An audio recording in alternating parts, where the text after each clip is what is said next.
Hello ulit mga kalakbay, ako po si Brother Josie Panaligan, ang inyong kalakbay. At welcome sa serye ng pag-aaral ng ating pananampalataya kung saan mas lalo nating maintindihan ang ating pananampalatayang Katoliko. At welcome back sa ating The Sacrament series. Ngayon pag-usapan natin ang Sacrament of Healing.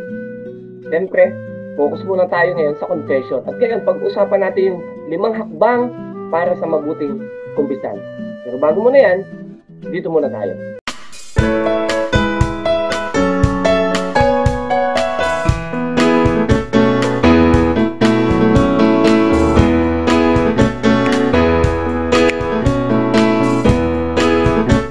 Alam nyo, meron tayong 5 steps ng maayos at makabuluhang kumpisan. Ang una na dapat natin gawin ay ang pagsusuri ng ating budhi.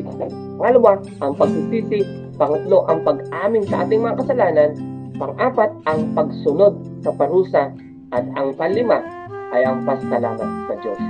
Unang-unang mga kalakbay, focus muna tayo dun sa pagsusuri ng budhi.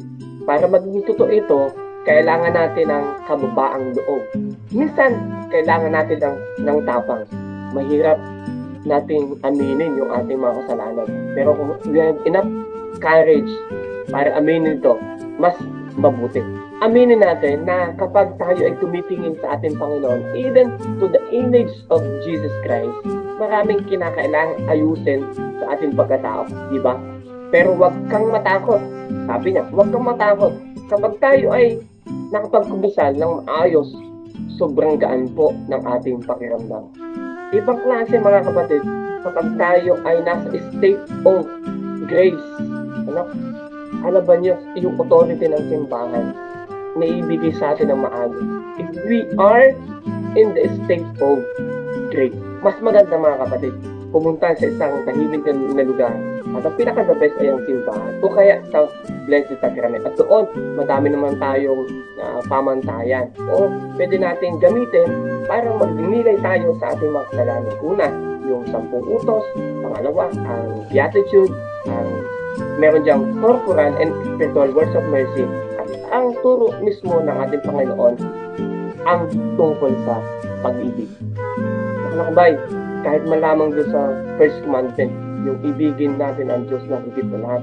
Marami tayong kapalpakan. Minsan naniniwala tayo sa iba't ibang, hindi naman paniniwala natin simbahan.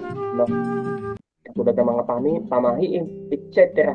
Tingnan natin yan. Minsan ang tinatawag natin itong contaminated faith. We believe in God, but we also believe in other things that against to the teachings of the Catholic Church. Higit sa lahat, maganda, bago tayo magsimula, tayo ay nagdarasal sa banal na Espiritu Santo. Now, focus tayo. Sa ating pagnilay, focus tayo sa mga mortal sin.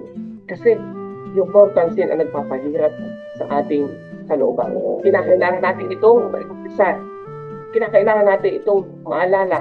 Sapagkat kapag hindi natin ito nasabi kapag tayo nagkumpisal, hindi ito kasama sa ipinapatawad ng atin. Kasi kahit sabihin natin na hindi natin naalala. Kaya nga, sana sa pagsusuri ng ating budhi, naandun talaga yung ating pagsikap na alamin ano ba yung mga kapalpakan natin sa ating buhay. Kailan? At kanino ba tayo dapat magkumpisan? Siyempre, dapat tayo magkumpisan sa pare. Saan ba tayo dapat magkumpisan? Pwede mang face-to-face. O kapag emergency, pwedeng kahit saan. Pero the best place ay sa loob ng ating simbahan. Ano yung kasuotan ng pari? Ang kasuotan ng pari ay gumagamit siya ng purple stone. Kasi ang purple stone ang simbolo ng Kwaresma at ng pagsisisi. Mga kapatid, pinaka-the best. Sabi nga, yung pagbabalik loob natin sa Diyos, yung metanoia, gawin natin ito.